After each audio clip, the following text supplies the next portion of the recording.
Welcome back to another technical deep dive here in the debug zone. Today we're tackling a big question and breaking it down with insights from other users. Hopefully this clears up some misconceptions and helps you get the answer you need. So buckle up, stay a little curious, and let's jump right in.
And that's a wrap.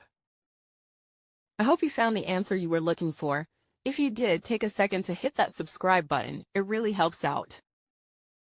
And let me know in the comments which solution worked best for you. See you next time in the debug zone.